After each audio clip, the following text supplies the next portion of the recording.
À notre santé. À notre santé.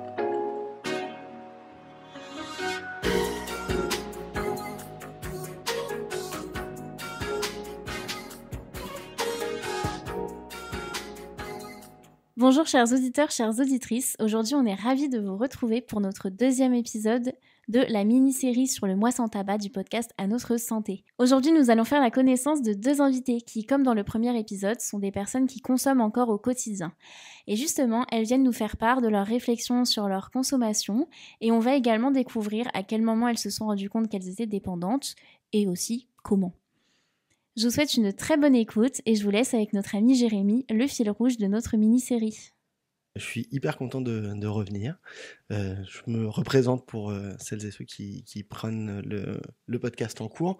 Donc je suis Jérémy, j'ai 44 ans, je suis chargé de production au CRIPS Île-de-France et je suis témoignant fil rouge pour le mois sans tabac, parce que j'ai arrêté de fumer il y a 4 ans maintenant, pendant le mois sans tabac 2021. Et donc du coup, on m'a demandé de venir témoigner de mon expérience durant les différents épisodes. Et donc aujourd'hui, on accueille pour cet épisode Emma et Estelle. Est-ce que vous pouvez vous présenter déjà pour commencer ? Ouais, bonjour. Je m'appelle Emma, du coup, 25 ans. Je suis psychologue sociale et j'ai commencé la cigarette assez jeune, en fait, à 15 ans, voire même un peu plus tôt. Enfin, voilà, quelques petits essais. La consommation, en fait, elle accroît au fur et à mesure. Donc, on était autour des 3 cigarettes jusqu'à aller à 15 quand même. Et mes journées, oui, c'était ça. C'était le réveil. Dès le réveil, une cigarette. Une cigarette en allant à la gare. Une cigarette en arrivant au lycée, à la pause. Les pauses surtout. Et voilà. Et bonjour tout le monde. Donc moi je suis Estelle, je suis chargée de projet dans l'associatif. J'ai 29 ans. Et du coup, moi la cigarette, j'ai commencé un peu sur le tard. J'ai commencé quand j'étais à la fac vers 18-19 ans. Et après, j'ai eu en fait des grosses phases d'arrêt et puis des phases où j'ai beaucoup plus fumé, où j'allais jusqu'à un demi-paquet par jour. Et puis voilà, et aujourd'hui, je fume vraiment plus occasionnellement, pas dans mon quotidien.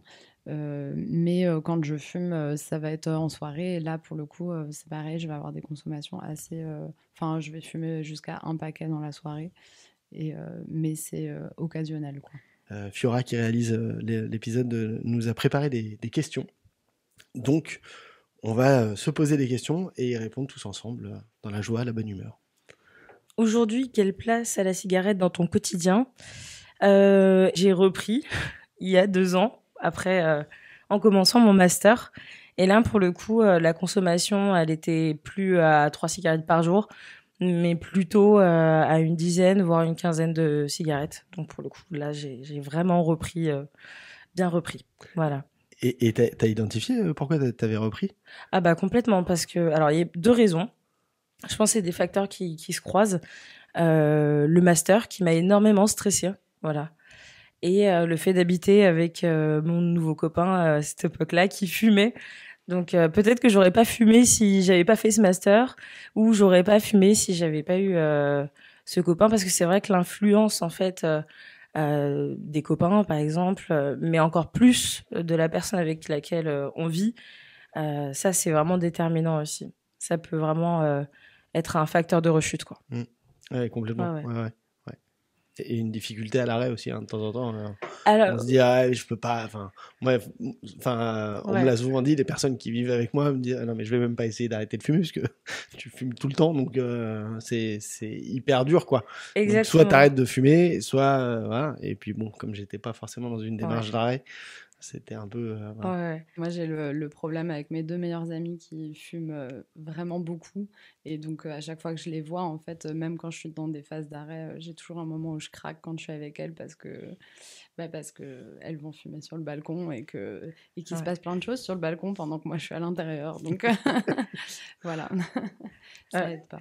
Bah c'est ça, c'est l'influence des autres en fait. On a envie de faire partie du groupe, de la contre-soirée souvent. Ouais. C'est ça. Donc, ce que j'ai pas précisé par contre, actuellement, je fume la cigarette électronique. Alors, ça peut quand même, ça compense quand même, ça aide vachement. Avec ou sans nicotine?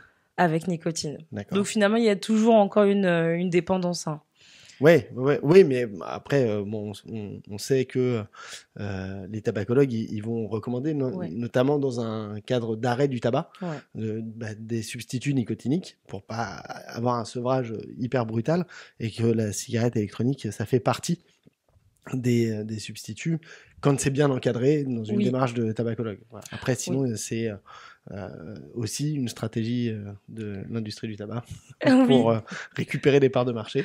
Voilà. Mais oui, c'est un outil qui est hyper efficace. Moi, j'ai arrêté en partie avec la cigarette électronique. Pas que, j'avais d'autres substituts. Mais la cigarette électronique marche plutôt bien. Ouais. Et toi, du coup, quotidiennement, la cigarette, elle a un impact pour toi, Estelle? Ben, moi, pour le coup, je fume pas au quotidien. Enfin, ça m'arrive de craquer avec, de temps en temps, de fumer une cigarette par-ci, par-là. Mais vraiment, maintenant, je suis vraiment beaucoup avec les nicorettes et les patchs. Donc, pareil, j'ai aussi une dépendance. Moi, la cigarette électronique, ça n'a jamais fonctionné. Enfin, je trouve ça plus frustrant qu'autre chose. Parce qu'en fait, du coup, je commence à fumer la cigarette électronique et à un moment, je finis par craquer. Au bout d'une heure à vapoter, je finis par m'allumer une cigarette. Donc, vraiment, ça marche pas. Ce qui fonctionne, c'est vraiment les nicorettes. Mais du coup, j'en mange vraiment beaucoup toute la journée. Peux-tu me donner 2 impacts positifs et 2 impacts négatifs de la cigarette dans ta vie ? Du coup, les impacts positifs, moi, c'est vraiment le côté social. Franchement, je me suis fait tellement d'amis, en fait, juste à fumer, parce que du coup, les pauses clopes, c'est des moments un peu privilégiés, justement, la contre-soirée, quand tu t'éloignes un petit peu de l'endroit où c'est la grosse fête, et du coup, c'est le moment où tu discutes, etc., dans le fumoir, donc, vraiment, moi, je pense que ça a été un gros facteur de socialisation pour moi, la cigarette. Et du coup, c'est très difficile de me défaire de ça. Je pense que c'est le principal impact positif. Après, je pense qu'il y a aussi parfois le pic de concentration que ça fait de fumer. Dans des moments au travail où je peux être un peu stressée, où je vais avoir besoin d'être hyper concentrée et d'être hyper productive.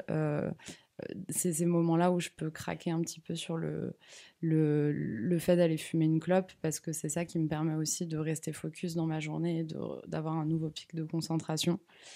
Et après, les impacts négatifs, franchement, le souffle, mais c'est affreux de monter un escalier et d'être complètement essoufflé à la fin. Moi, c'est un truc, je trouve ça dingue.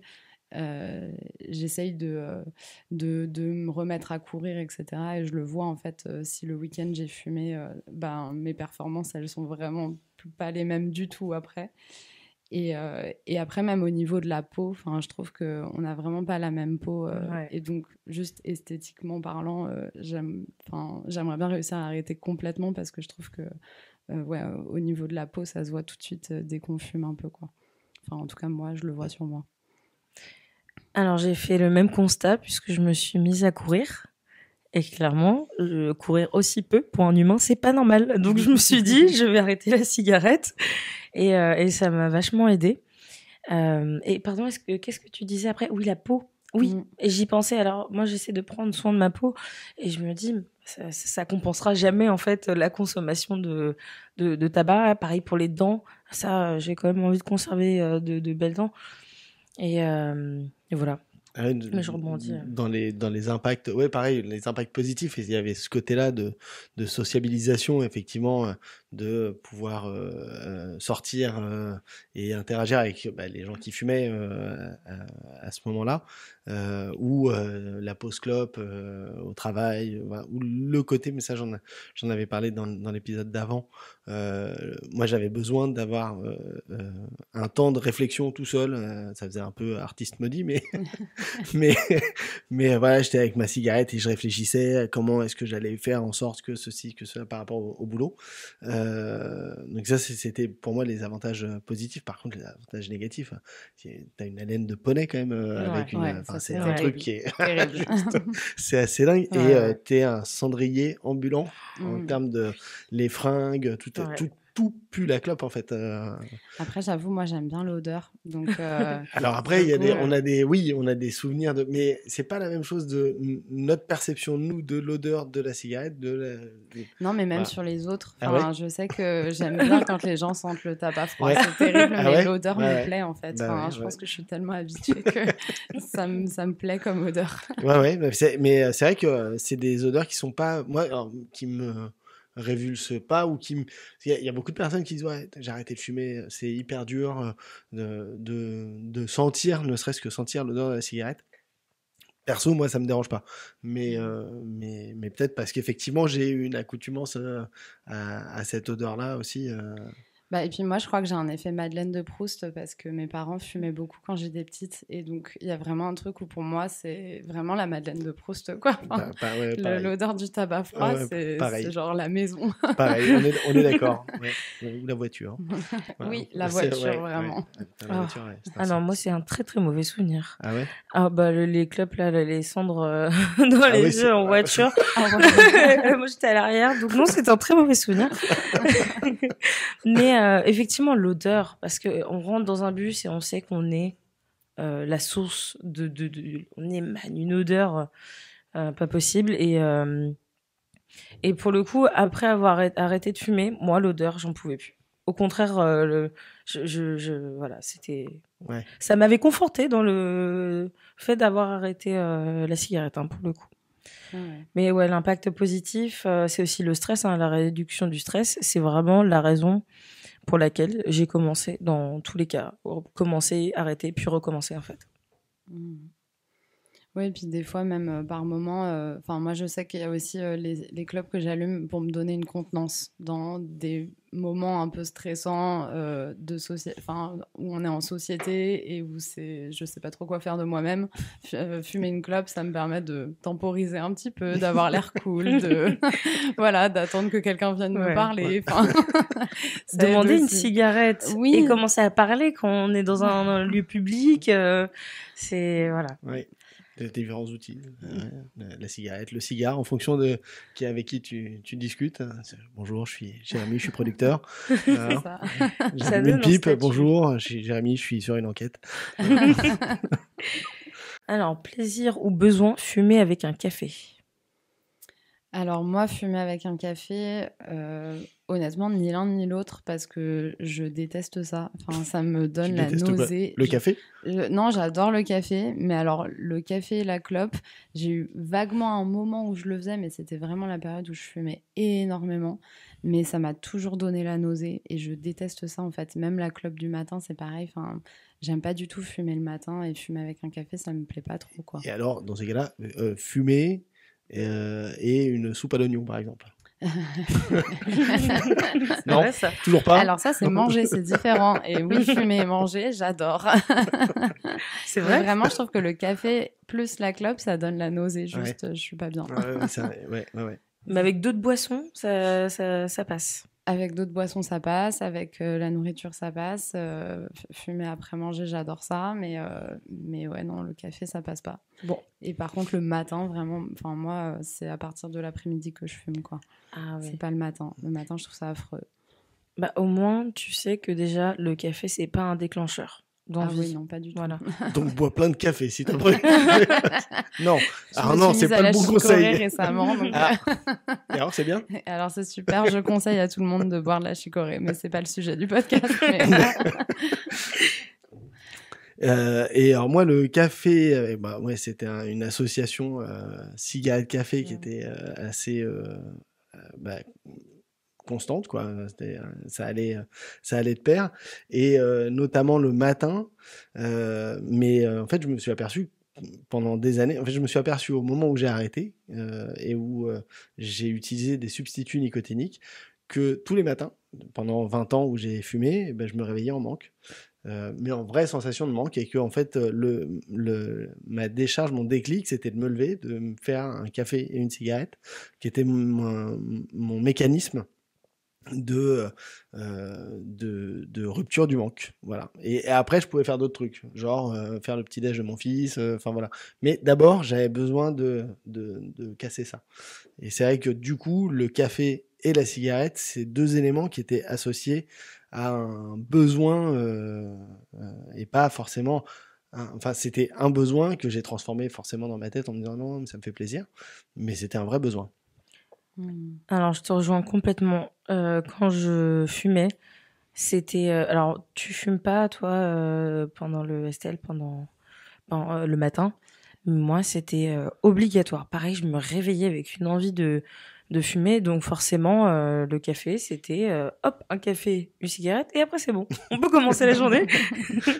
Mais ouais, non, c'est le réveil qui était compliqué. Hein. Ouais. Qui, même maintenant, parfois... me tente un petit peu, j'y pense le matin, de temps en temps. Mais donc du coup, c'est vrai que là, pour le coup, c'était plus un besoin. Maintenant, ce serait plus un plaisir, mais c'était un véritable besoin à l'époque. Une nouvelle question, du coup, plaisir ou besoin, fumer en soirée?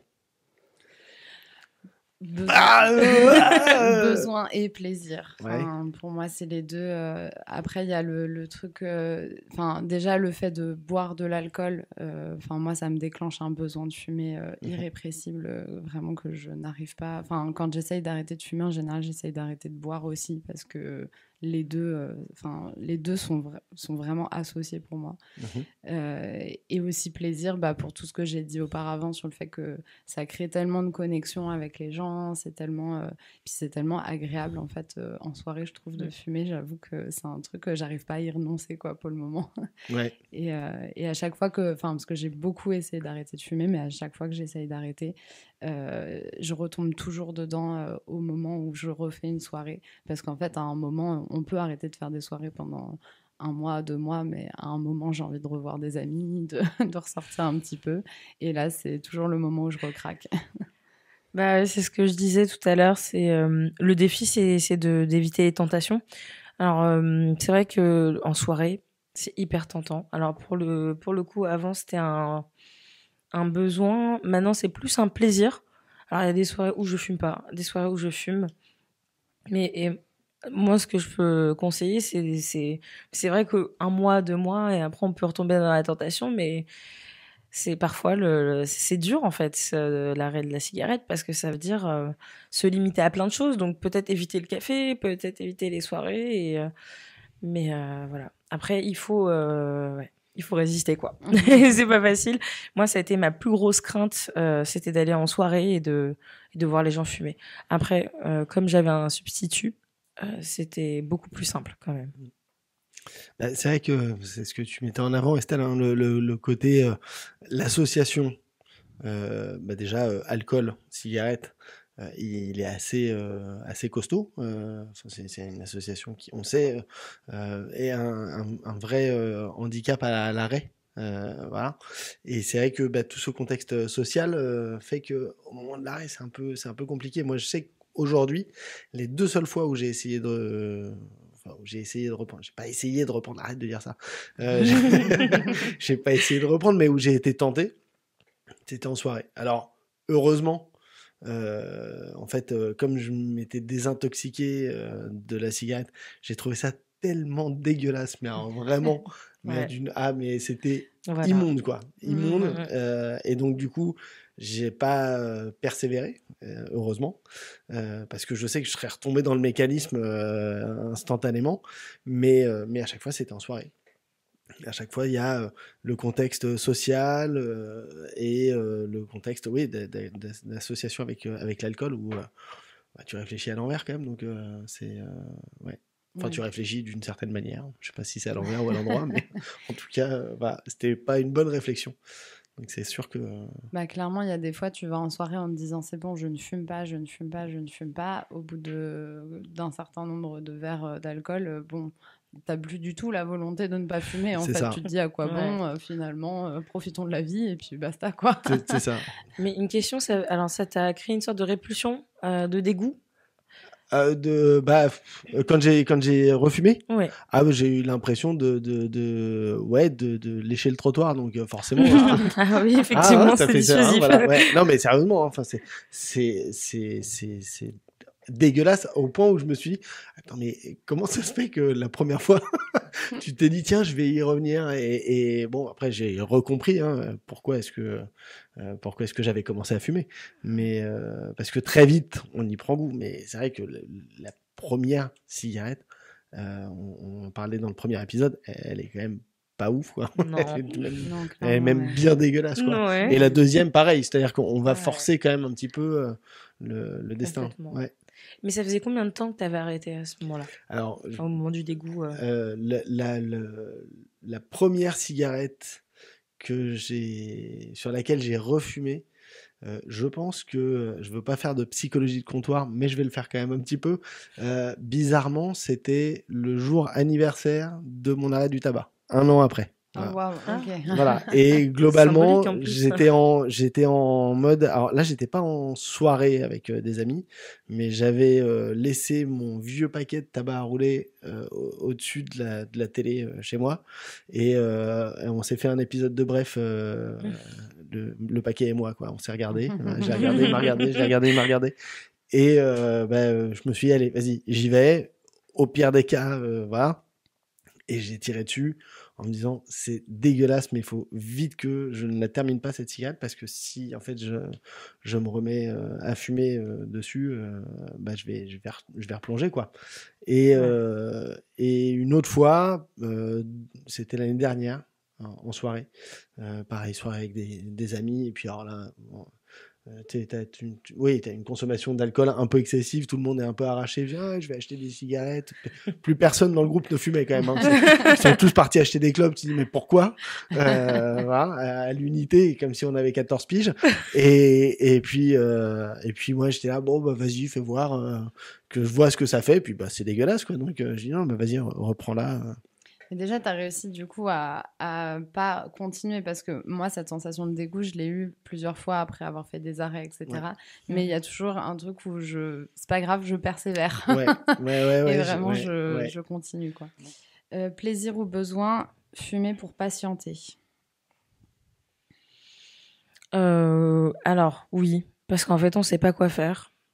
On a le paquet. Alors, le pire, c'est que je me suis rendu compte que je fumais sans même en avoir besoin ou envie. Juste le paquet. Je pensais que tu fumais sans même avoir de cigarette. Moi aussi, j'ai cru qu'elle je mime. Quand je m'emmerde, je fais semblant.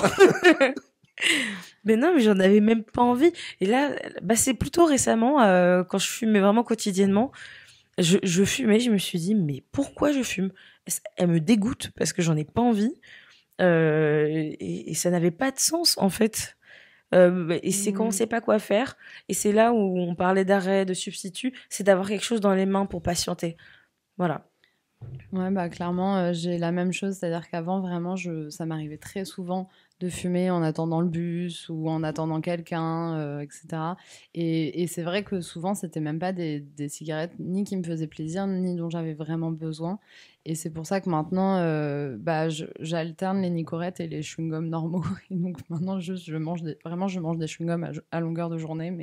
Mais le chewing-gum, il me permet de patienter, de faire autre chose. Et après, je suis sur mon téléphone. Et bref, j'essaye de trouver d'autres manières de patienter. Mais c'est vrai que c'est ni un plaisir ni un besoin au final à ce moment-là, quoi. Ouais, moi, fumer pour pas. Enfin, moi, ça me permettait effectivement, enfin, dans ma tête, d'éviter de m'emmerder quand j'avais un trajet pour aller jusqu'au métro ou jusqu'à. Enfin voilà. Et au final, ça a pas plus de. Enfin, je vois la différence que c'est avec maintenant que je fume plus. Je m'emmerde de la même manière. C'est pas, non mais je veux dire, c'est pas, ça apportait rien. Et j'étais persuadé que ça m'apportait plein de trucs. Voilà, ça m'apportait quelque chose pour patienter, et au final, non, tu l'enlèves, c'est la même chose, quoi. Mais juste, t'as pas la cigarette en plus, quoi. Parce que parfois, on pense avoir des bonnes raisons de fumer, comme le stress, les soirées. Mais là, il y en a pas. Et Je dis pas que c'est une bonne raison de fumer pour déstresser, mais là, vraiment, il y en a aucune. Et moi, c'est ce moment-là qui a été un peu un déclencheur. De me dire, non, mais là tu fumes. En plus, déjà, tu gaspilles ton argent. Et tu fumes sans même en avoir besoin. Et je les écrasais à la moitié. Payer une cigarette pour l'écraser à la moitié, non. Voilà. Oui, c'est dommage, quoi. Bah ouais, c'est dommage. Mais c'est peut-être mieux c'est aussi. dommage, c'est mieux, mais c'est vrai que... Autant arrêter, finalement. C'est ça.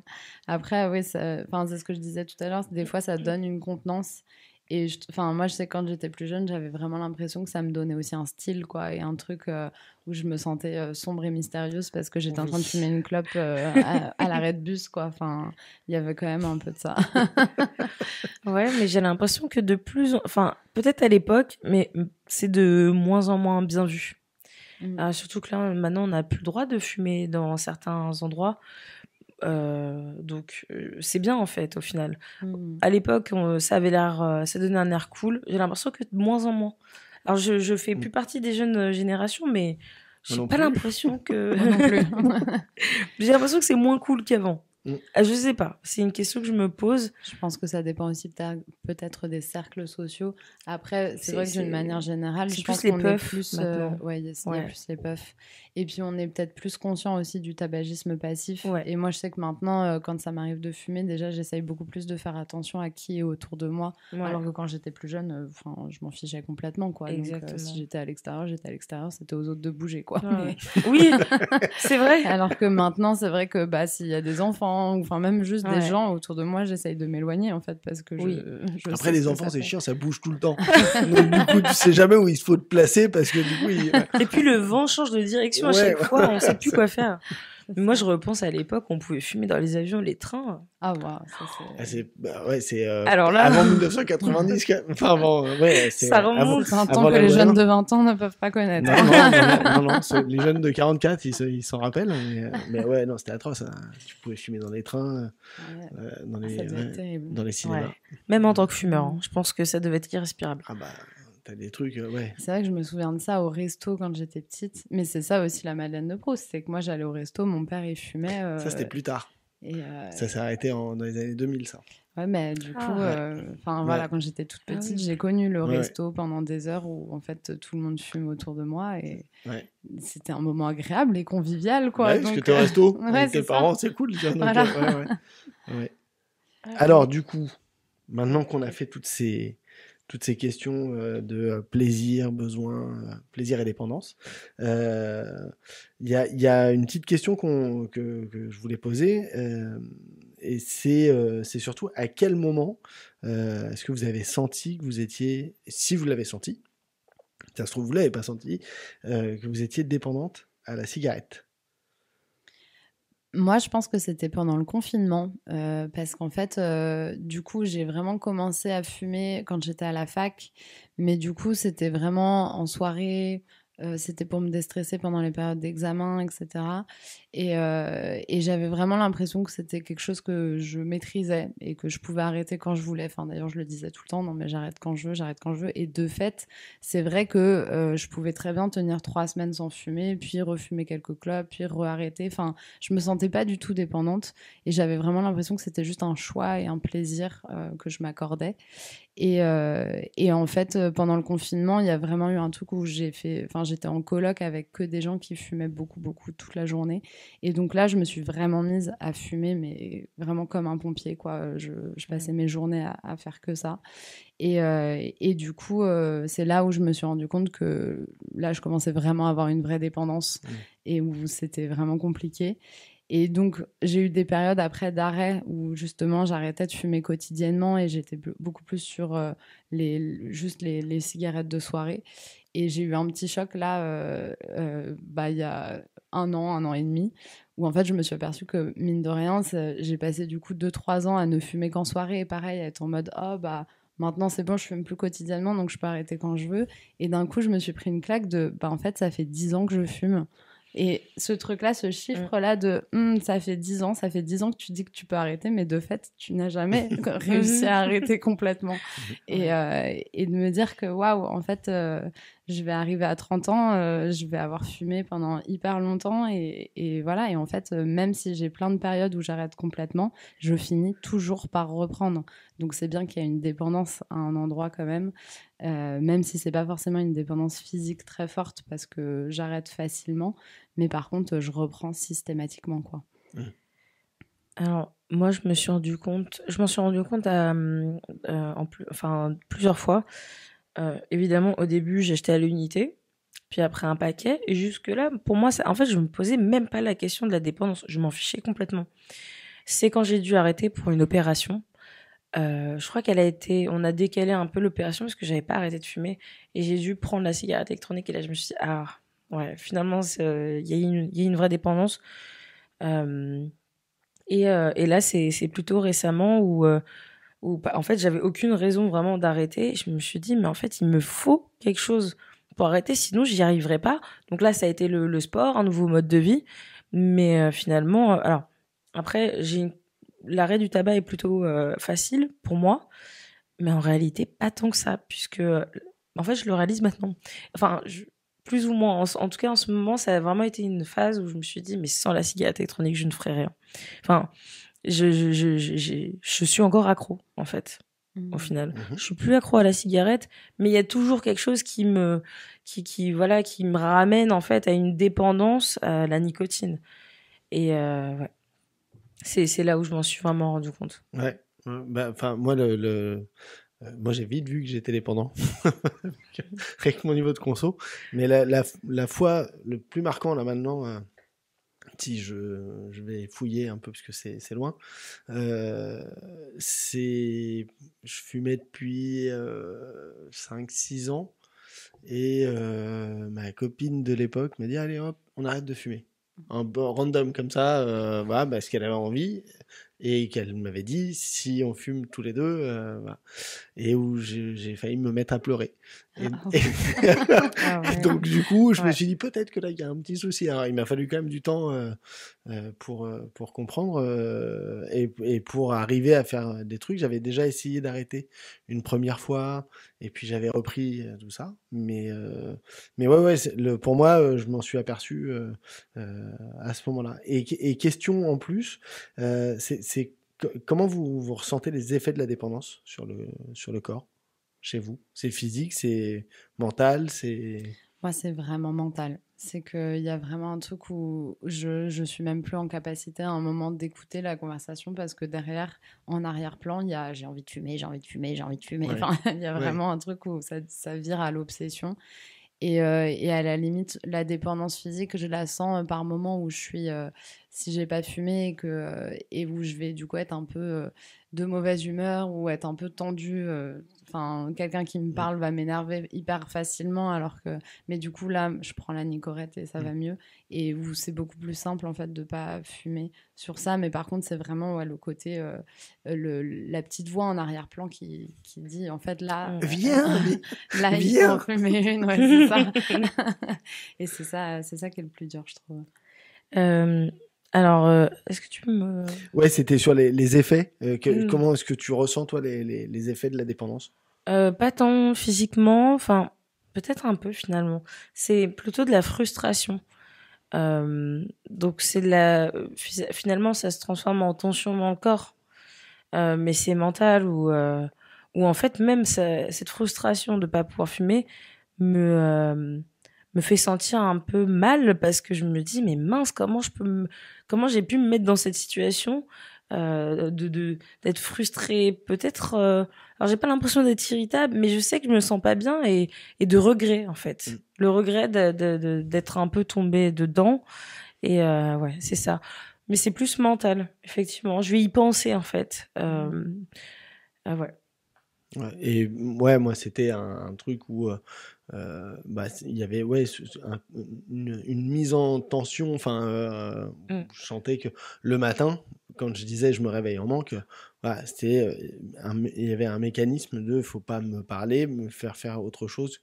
Je fais ça et c'est un effort vraiment d'aller contre ça. Et c'est vraiment au niveau au niveau du cerveau, quoi. Tu te dis, je suis hyper irritable à ce moment-là, faut pas me parler, faut pas, voilà. Ah, bah oui, mais le matin, c'est le plus dur. Et même, alors, ça m'est arrivé une fois, et mon copain aussi d'ailleurs, c'est de se mettre à fouiller partout pour trouver du tabac. Voilà, Oui, je cherche les miettes de tabac là dans les paquets pas finis. On cherche les miettes de tabac, on cherche dans tous les sacs qu'on a à voir si on n'a pas. Et là, on se dit, mais qu'est-ce que je suis en train de faire? On dirait comme ça. Un peu, enfin, je me suis dit, non, là, c'est plus possible d'être comme ça, de faire ça. Ouais, l'anticipation de, il me reste une clope, ou la projection de se dire, putain, mais on est dimanche, j'ai oublié d'aller en acheter. Ouais. Moi, quand je sais que le samedi soir, j'ai une soirée et que je cours partout à 19h45 pour essayer de trouver un tabac ouvert, parce que je sais que sinon ma soirée, elle va être nulle, que je vais hyper mal le vivre. Puis on est insupportable, on taxe des cigarettes, voilà. Franchement, ça m'est déjà arrivé de parler à des gens et de faire, d'être hyper sympa, etc., et de faire copine juste parce que je veux une cigarette, alors que vraiment, j'en ai rien à faire de parler à cette personne, j'ai envie de retourner voir mes amis, mais je veux une cigarette, donc... Mais en fait, ça nous pousse à faire c'est vraiment la dépendance, elle nous pousse à faire des choses vraiment pas cool. C'est hyper intéressant ce que tu nous racontes. Bon, t'aurais pas une clope quand même, là? Alors, par contre, je veux bien 2 clopes, s'il te plaît. Je te jure, franchement, j'ai déjà subi des monologues de gens où vraiment ça m'intéressait pas, mais j'avais un objectif en tête. Non, mais même aller voir les gens dans la rue, tu les connais pas, excusez-moi, vous auriez pas une cigarette? Alors là, ça te donne l'air tellement bizarre. Ouais, c'est clair. Ouais. Je crois que j'ai jamais taxé de cigarette dans la rue. Ah ouais? Non. Moi, ça m'est déjà arrivé de me balader avec une pièce de 2 € et je te la paye, mais donne-la moi. Ah ouais, non. Je pense que j'étais toujours chargé, j'avais toujours mes clopes avec moi. T'étais organisé. Ouais. Non, et puis il y a des moments où je me suis retrouvé en carafe, quoi, mais j'ai pas le souvenir d'avoir demandé comme ça dans la rue. Mais c'est ça, la dépendance, ça t'amène à faire des choses, même pour les plus gros, les dépendances avec des drogues vraiment dures, on voit que les gens sont prêts à faire n'importe quoi. Il n'y a pas de drogue dure et pas de drogue douce, mais... Non, oui. Mais oui, effectivement. Finalement, c'est que des histoires de consommation, de contexte. Oui. Mais on voit qu'en fait, dans toutes les dépendances, on est prêt à faire plus ou moins n'importe quoi. En tout cas, pour certaines personnes, ça peut aller même très loin, en fait. Et alors moi j'avais une question, puisqu'on arrive tranquillement sur la fin de cet épisode, après tout ce qu'on s'est dit là sur la consommation, notre consommation ou pas, nos arrêts, nos réussites, nos échecs, enfin voilà, je vous pose une question, est-ce qu'aujourd'hui vous auriez envie d'arrêter de fumer? Et vous avez le droit de dire non. Et vous avez le droit de dire oui, et vous avez le droit de nous expliquer pourquoi. Moi, là, je me suis dit que j'allais faire le mois sans tabac parce que j'ai une de mes meilleures copines qui s'est dit qu'elle allait arrêter. Donc, je me suis dit, hey, il y en a une sur les 2. Donc, on va tenter de le faire ensemble. Et on la salue bien bas. Bravo, bon courage. C'est ça. Bravo, Juliette. Et sinon, après, moi, le truc, c'est que vraiment, ces périodes d'arrêt, j'ai l'impression que ça fait tellement de fois que je me programme des arrêts. Et là, par exemple, je sais que j'ai 2 paquets de cigarettes pas entamés. Et donc, je vais faire le mois sans tabac, mais en ayant ces 2 paquets de cigarettes chez moi. Et donc, je sais très bien que je peux le faire, le mois sans tabac, mais qu'une fois qu'il sera terminé, je vais recommencer tout pareil. Et donc, je crois que j'ai pas encore la motivation pour réussir à arrêter définitivement. Par contre, j'essaye de continuer de faire des périodes d'arrêt comme ça. Ouais. Mais je sais que pour le moment, j'ai pas la motivation nécessaire pour arrêter définitivement. Voilà. Je sais pas si on peut avoir la motivation qui vient comme ça, c'est une addiction. C'est pas une question de de volonté. En fait, c'est un peu comme plein de choses, en fait. Sortir d'une dépression, sortir d'une dépendance. C'est pas qu'une question il y a de la volonté, certes, mais une addiction, c'est une addiction. Je pense qu'il faut vraiment trouver les déclencheurs. Le café, les soirées, qu'est-ce qui t'amène à arrêter? Et trouver un objectif. Par exemple, alors oui et non, j'aurais envie d'arrêter. Oui, parce que déjà j'ai repris le sport, qui est en plus du cardio, donc c'est vraiment une énorme raison pour arrêter de fumer. L'odeur, Et aussi parce que je suis tombée sur une interview une vidéo d'une neurologue qui racontait que justement les gens avaient tendance à penser que les conséquences néfastes sur le corps, c'est le cancer du poumon, de la gorge, de la langue. Et en fait, elle racontait d'un homme de 60 ans qui avait une partie du cerveau qui se dégradait, en fait. Et il lui demande, est-ce que si j'arrête, le processus va s'arrêter? Elle dit non, ça va juste ralentir. Et là, je me suis dit, oula, j'ai pas envie d'en arriver à là. Et non, j'ai pas envie aussi. Parce qu'en fait, la cigarette électronique me va bien, mais j'aimerais bien aussi arrêter ces cigarettes occasionnelles, mais ça me provoque trop de plaisir, en fait. Mais je pense qu'à un certain moment, je vais complètement arrêter, puisqu'en fait, en réalité, je m'en rends bien compte que si je peux fumer qu'en soirée, ou parfois pas, en soirée, en fait, c'est superficiel, quoi. Je peux complètement arrêter. Moi, j'avoue que je me dis aussi que j'arrêterai définitivement le jour où j'aurai des enfants, en fait. Enfin, pour moi, il y a aussi un peu un truc de... Je me dis, en fait, je profite encore tant que j'ai pas d'enfants.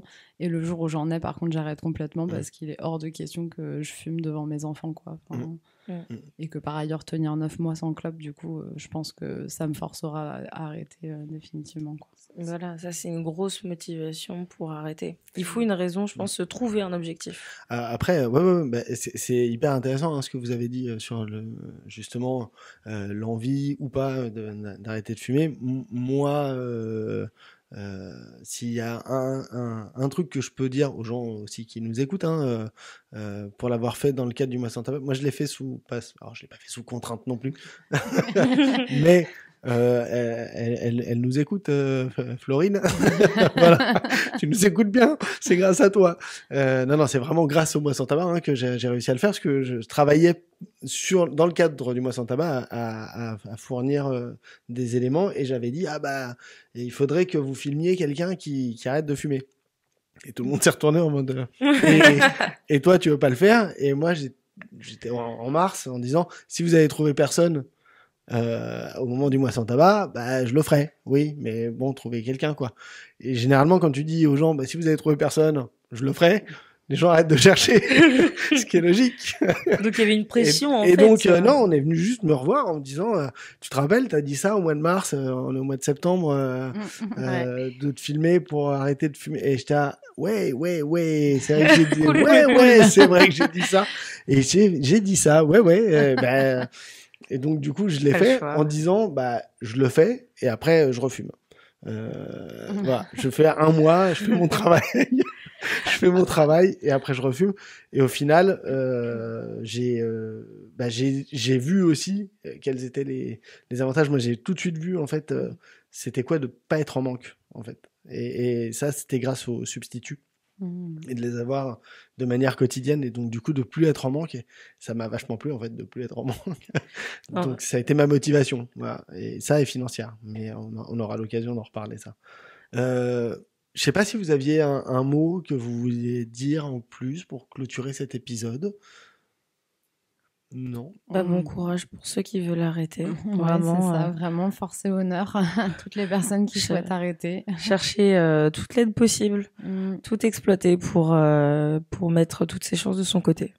Et plus on essaye, plus on a de chances d'y arriver. Ouais. Et même s'il y a des rechutes, c'est pas grave, on essaye encore. C'est une des tabacologues du mois sans tabac qui arrêtait pas de dire ça, en disant et arrêter 10 fois, c'est arrêter 10 fois. Et c'est pas grave de reprendre. Il y a quand même eu ces arrêts. Ouais. Et chaque arrêt est une réussite. Ouais, donc il faut continuer. Faut continuer. En tout cas, je vous remercie à toutes les deux d'être venues. Merci et merci de nous avoir écoutés. On se retrouve du coup la semaine prochaine pour un nouvel épisode. Portez-vous bien et n'hésitez pas à vous inscrire sur le mois sans tabac. Chers auditeurs, chères auditrices, merci beaucoup pour votre écoute. On espère que ça vous a plu et on se retrouve la semaine prochaine pour l'épisode 3 qui traitera cette fois du vif du sujet, l'arrêt du tabac. Quelles sont les différentes motivations qui sont très propres à chacun et chacune? On pense direct à l'impact sur la santé, mais en réalité, il n'y a pas que ça. Allez, à bientôt! Yes, à notre santé! À notre santé!